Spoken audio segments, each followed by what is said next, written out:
Luka batin itu bisa disebabkan karena fisik juga verbal. Entah Iya. dia dibully atau apapun itulah.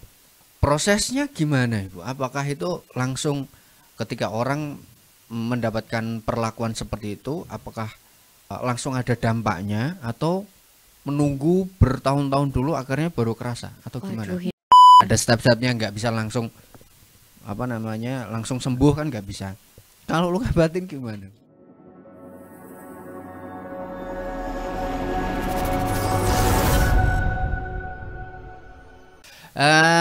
Minggu ini, hari ini kita mau ngomongin apa? Masih tetap bersama Nisa, sama Bu Nana, sama saya. Hari ini mau ngomongin apa, Nis? Cara mengobati luka batin.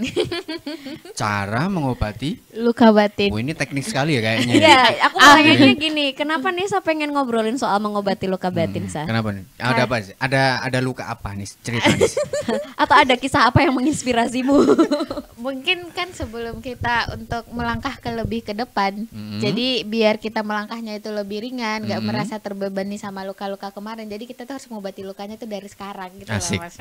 Hai. Ini kayaknya berkaitan juga dengan sekarang ini kan isu yang lagi hype-hype-nya adalah tentang mental health kan. Ya. Oh iya bener. Jadi lagi kayaknya dibahas di semua tempat dan jadi isu yang menarik ya buat dibahas karena nggak kerasa kan, maksudnya luka batin berkaitan dengan kejiwaan itu kayaknya kan nggak kerasa, tiba-tiba dengarkan Apaan sih? Mas Didi kan. gitu. Tapi kan memang kadang luka batin ini suka menghambat perjalanan kita mau ngapa-ngapain.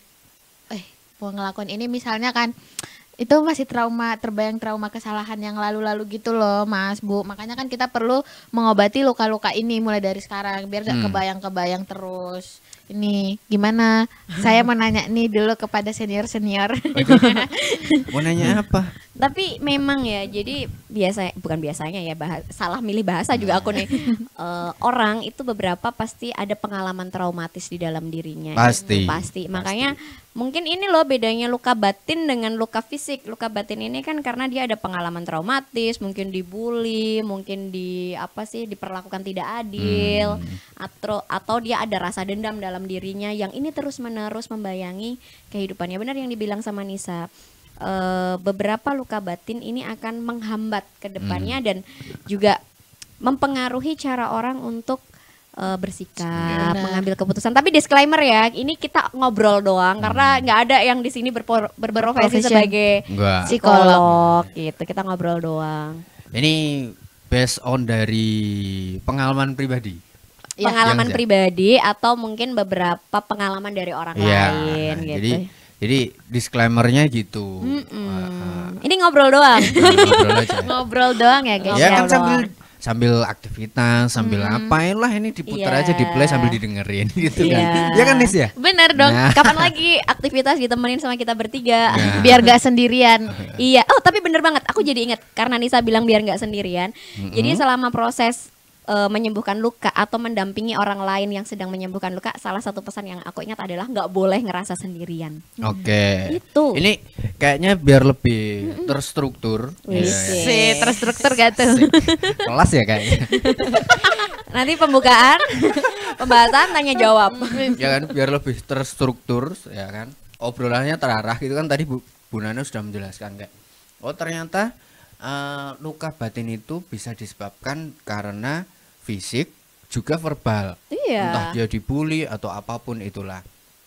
Nah, prosesnya gimana Ibu? Apakah itu langsung ketika orang mendapatkan perlakuan seperti itu, apakah langsung ada dampaknya atau menunggu bertahun-tahun dulu akhirnya baru kerasa atau gimana? Waduh, ini susah ya. Tapi tadi udah ada disclaimernya ya.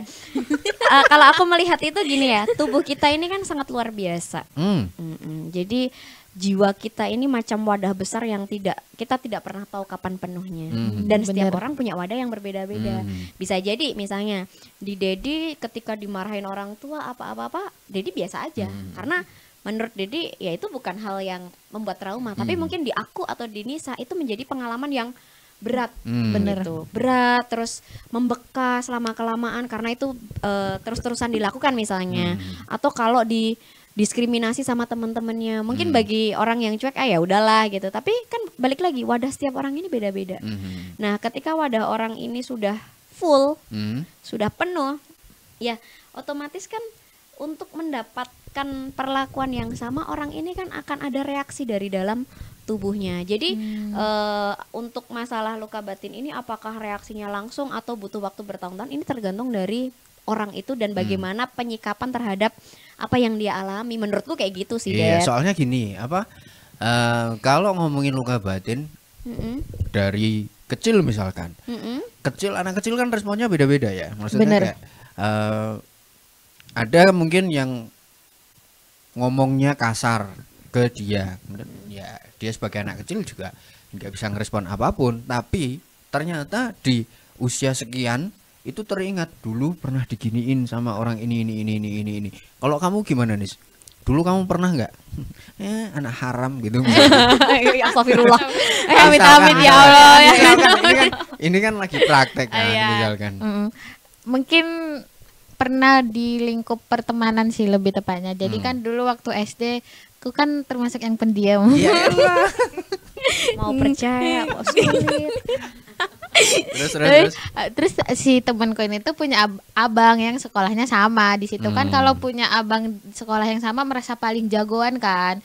Jadi aku pernah kan dia Kenapa beli, gitu? nggak tahu dia ngerasanya gitu. Ada backingan. Ada backing. Iya ada backingan. Terus. Terus habis itu dia kan punya tas baru ya biasa ya kan. Padahal aku sama teman-teman yang lain itu barengan. Kamu tas baru itu sambil megang tasnya. Habis itu dia nangis ngadu sama abangnya. Terus abangnya marahin aku. Habis itu pulang-pulang aku nangis kan.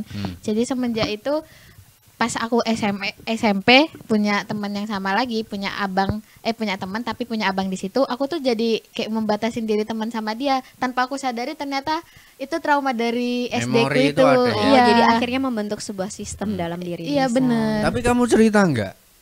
Cerita ke orang tua, aku di sekolah gini ada Dibully, kejadian ya. gini tuh kamu cerita nggak? Pertama itu kalau 1 kali 2 kali belum. Oh, belum. Tetap didiamin dulu aja karena merasa itu hal yang harus aku hadapin karena kan Waduh. iya gak sih?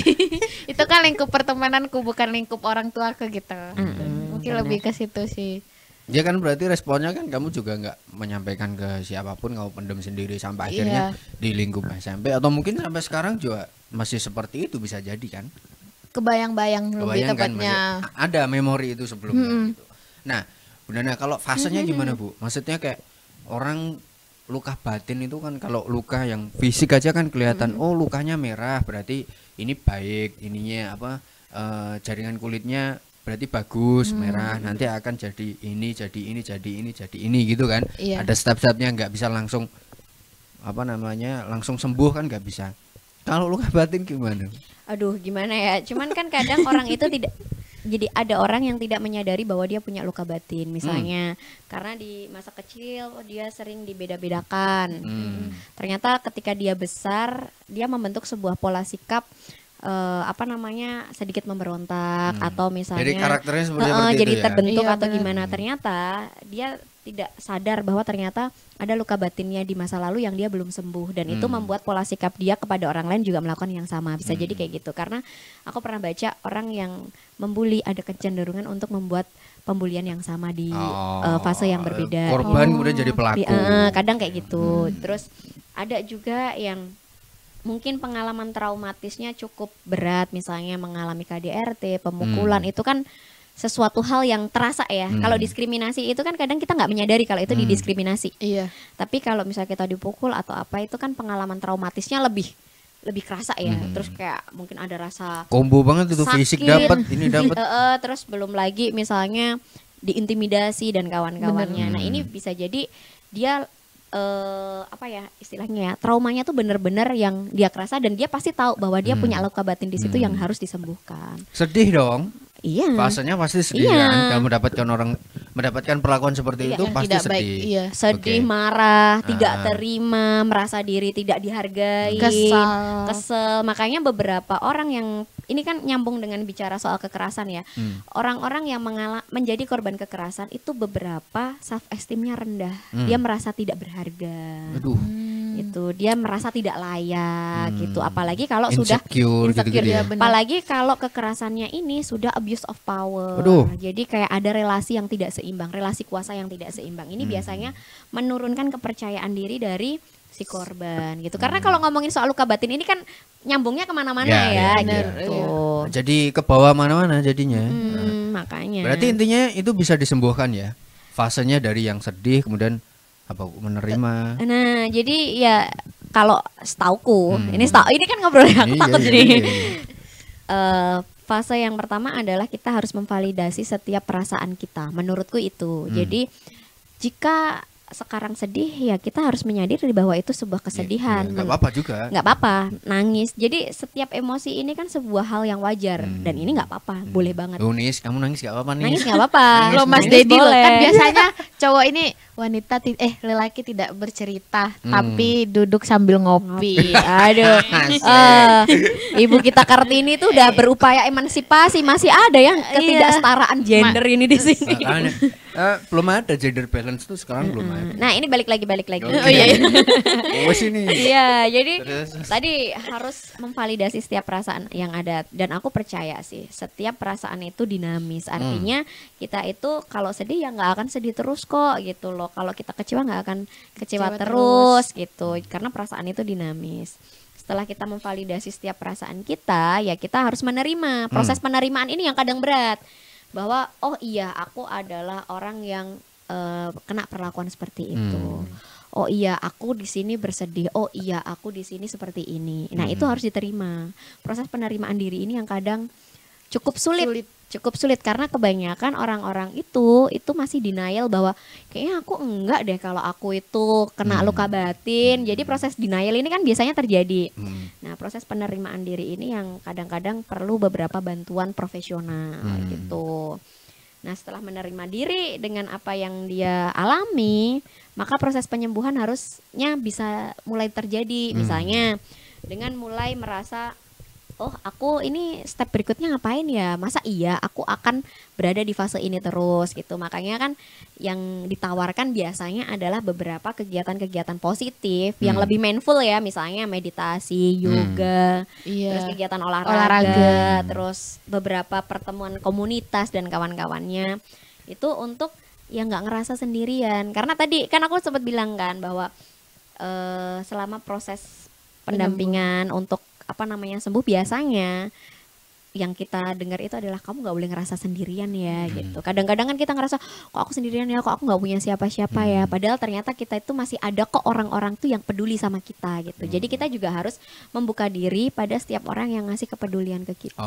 Gitu. Berarti secara nggak langsung yang disampaikan Bu Nana tadi adalah luka batin itu juga bisa menyebabkan karakter seseorang pada akhirnya. Tapi Nis, menurutmu karakter apakah itu bisa berubah? Katanya orang tuh kalau batuk itu bisa disembuhkan, tapi kalau watuk bisa disembuhkan, kalau watak itu nggak bisa disembuhkan. Itu kamu gimana? Menurutmu gimana? Kamu sendiri gimana? Ini menurut aku sekarang sendiri yang ya. lagi proses pendidikan tuh menurutmu apakah karakter ini bisa berubah? Ataukah ya sudah kamu dari lahir karaktermu itu memang begitu, jadi sampai nanti nggak bakal berubah, gimana? Menurutku bakalan bisa berubah sih, karena kan tadi perasaan juga adalah sesuatu yang dinamis, sama halnya dengan karakter. Karena karakter itu kan banyak faktor yang bisa mengubah karakter itu, salah satunya lingkungan tadi, sama luka batin juga ada kaitannya kan sama karakter tadi. Dari cara dia mengambil keputusan, tapi karena mungkin ada trauma masa lalu, terakhirnya dia juga salah ngambil keputusan akibat dari trauma dia itu. Terus kalau karakter karena lingkungan itu juga berpengaruh, karena misalnya waktu di SMA ada dibiasakan kalau mau keluar itu harus yang letakin sandal itu posisinya mau siap dipakai gitu loh Mas. Ya, menghadap keluar. Nah, itu tuh satu karakter yang bagus kan. Nah, itu sebelumnya aku nggak punya karakter itu, tapi semenjak lingkungannya memang mewajibkan hal seperti itu, lama-lama kebiasaan dan akhirnya kan itu jadi karakter. Terbentuklah jadi karakter gitu. Jadi watak itu bukan ada sejak lahir, tapi dia ada sejak lahir tapi bisa diubah menjadi lebih baik lagi. Tergantung orangnya. Tergantung orangnya. Oh, tergantung orangnya mau berubah apa enggak? Iya, tergantung orangnya. Bener, artinya tetap bisa dirubah dong, karakter itu bisa berubah. Mungkin lebih istilahnya itu karakter itu bisa didevelop. Jadi bisa dikembangkan. Karakter develop program. Bukan building lagi, tapi harus dikembangkan. Kalau menciptakan tuh kan agak susah ya. Susah, karena kalau nyiptain belum tentu orang ini punya basicnya juga. Iya. Misalnya kan ya tadi dia punya karakter yang seperti apa, pasti kan ada basic orang itu kan soal keteraturan. Basicnya pasti setiap manusia itu juga ingin sesuatu hal yang teratur. Maka tinggal itu yang dikembangkan. Yes, gitu. Artinya menurut Nisa berarti karakter itu bisa berubah, diubah tergantung kita tuh mau apa enggak dan kita terjun di lingkungan mana gitu. Iya, ya kan. Seperti apa? Kalau karakter itu bisa dirubah, tadi disampaikan Bu Nana, fasenya setiap orang itu harus melewati ini gitu tadi kan. Nah, transisinya itu setiap orang apakah bisa disamaratakan, hitung, transisi dari saya menerima kemudian saya itu setidaknya kamu butuh 3 bulan misalnya. Kalau kata Bernadia 1 bulan, tapi enggak. Kan gini Det, pertama setiap manusia itu kan berbeda, terus juga kira-kira lukanya seperti apapun juga beda-beda. Bahkan kadar, misalnya aku ternyata toleransi sakitnya segini, Dedi ternyata tidak toleran. Itu kan beda lagi. Intoleran ya. Nah, jadi kurang radikal aja. Setiap orang itu pasti punya fasenya sendiri-sendiri dan itu nggak bisa disamaratakan. Jadi kayak misalnya aku itu kan punya apa ya istilahnya ya, sebuah unit yang misalnya mahasiswa mau konsultasi, lebih ke bimbingan konseling gitu loh, ngobrolin gitu-gitu. Itu ternyata ketika aku melihat mereka juga masalahnya beda-beda, dan ketika aku mungkin memberikan beberapa ini ya masukan, terserah sih mau dipakai apa enggak gitu, juga responnya pun beda-beda. Makanya kan balik lagi, kalau orang menyembuhkan luka diri ya pasti juga fasenya akan nggak ada batasan waktunya ya. Betul. Nggak ada batasan waktu, artinya bisa cepet bisa lama tergantung orangnya, tergantung lingkungannya. Terus gitu. juga ini sih menurutku secara pribadi ini juga kemauan dari orang yang pengen sembuh gitu. Kadang-kadang kan gini, tingkat semangat orang itu kan beda-beda. Jadi ada yang oke, aku pengen sembuh kok, aku bertekad pengen sembuh, tetapi dengan melalui proses yang tidak instan. Jadi itu harus disadarin dulu, proses sembuh itu tidak instan. Tapi kan ada yang kayaknya ini susah deh, aku tuh udah kayak gini dari dulu. Kadang-kadang kayak gitu loh. Jadi ada temanku juga yang udah nge-barrier dulu kan, dia sudah punya batasan. Bahkan untuk kita bisa berteman aja tuh sangat sulit karena dia punya batasan. Aku tuh udah dari dulu nggak bisa punya temen, aku tuh dari dulu introvert. Yang kayak gini. Jadi kamu nggak usah deh pengen masuk dalam hidupku misalnya kayak gitu. Sebenarnya aku juga nggak pengen masuk dalam hidupnya ya misalnya. Atau kalau nggak pasti kan ku ajak untuk ayo kita ke psikologku temenin atau ku anterin, atau kalau nggak kamu bikin janji sendiri gitu-gitu. Tapi kadang ada yang barrier kayak nggak, ini psikolog pun juga nggak bisa nyembuhin iniku. Jadi udah kayak self judgment dulu. Judgment terhadap dirinya. Kadang ada yang seperti itu. Makanya ya balik lagi kembali sama dirinya masing-masing gitu. Artinya nggak ada batasan waktunya kapan, itu tergantung orangnya, tergantung lingkungannya, kemauannya dia kayak gimana. Kalau Nisa nih, kamu dulu sampai sekarang ini, dari kecil sampai sekarang ini ada karakter apa aja dan yang sekarang ini berhasil kamu hilangkan gitu loh? Apa ya? Apa? Mungkin lebih ke yang kalau adaptasi dengan lingkungan itu masuk karakter apa bukan sih? Karakter juga. Karakter kan? Karakter itu. Soft skill itu malah. Ya, iya. Kalau dibilang waktu SD sama SMP aku tuh termasuk orang yang takut bertemu orang baru gitu kan. Tapi pas mulai udah SMP kelas 3 kayak kan SMP kelas 3 masa-masa yang paling ini ya hiperaktif, maksudnya hiperaktif. Lagi banyak aktif-aktif. Iya, lagi aktif-aktifnya gitu. Mau ini mau itu semuanya diambil gitu. Nah, jadi mulai dari situ aku ini cepat beradaptasi sama lingkungan baru sampai sekarang. Jadi mencoba hal baru itu jadi lebih berani. Kalau kemarin-kemarin itu nggak berani, mungkin karena ada ini sih.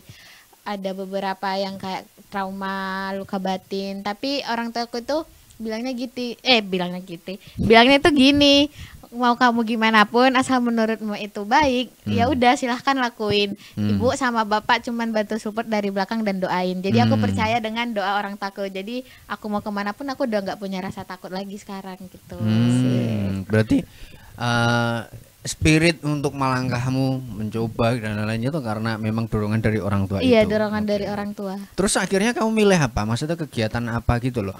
Kalau tadi Mbok sampaikan SMP itu on fire-nya.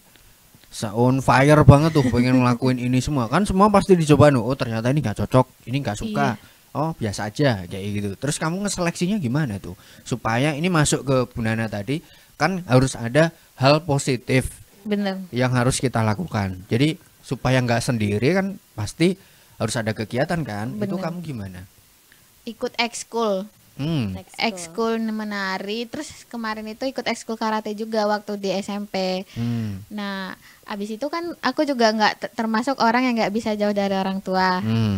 Jauh 1 hari itu aku pernah 1 malam nggak tidur sama orang tua, besoknya langsung panas. Ya Allah. Nah, itu tuh aku jadi untuk menghilangkan rasa tergantung sama orang tua waktu SMA, makanya aku memilih untuk di asrama.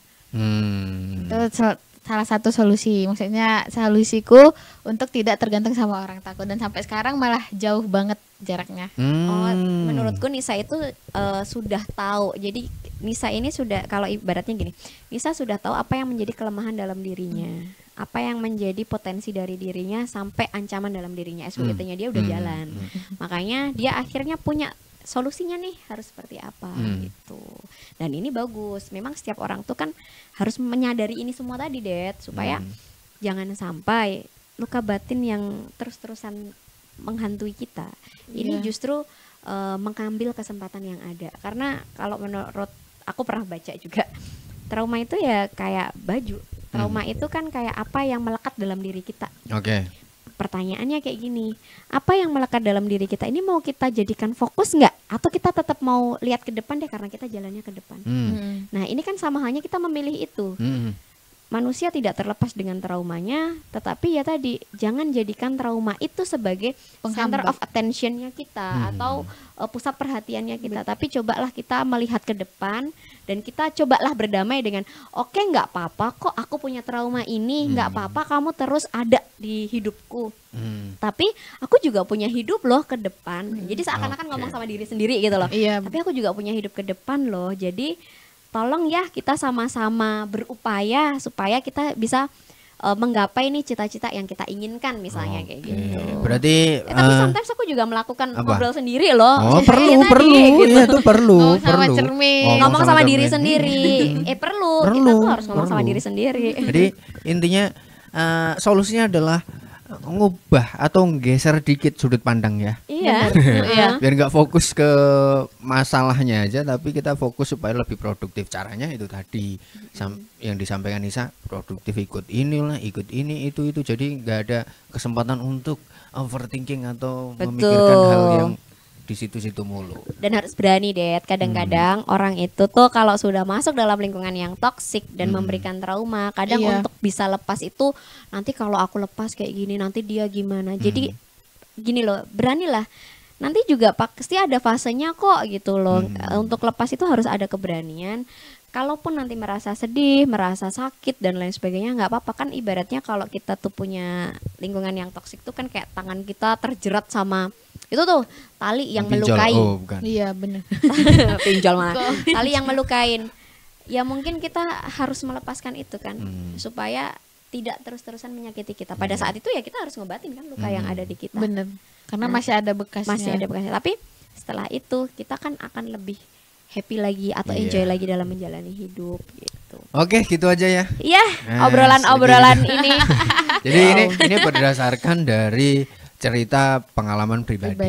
Ini mungkin bisa diimplementasikan juga, tapi setidaknya ada siklusnya kayak itu tadi, fasenya. Setiap luka pasti ya harus ada sedihnya, ada sakitnya, ada perihnya gitu. Oh ternyata harus menerima gitu ya kan. Intinya seperti itu. Dan terus di akhir harus ada kegiatan yang positif, entah apapun itu di mana, yang penting happy dan nggak merugikan orang lain. Jadi it's okay not to be okay, nggak apa-apa untuk nggak baik-baik aja gitu. Jangan pernah merasa apa tadi, Bu? Nggak boleh merasa sendirian karena ada kita yang nemenin.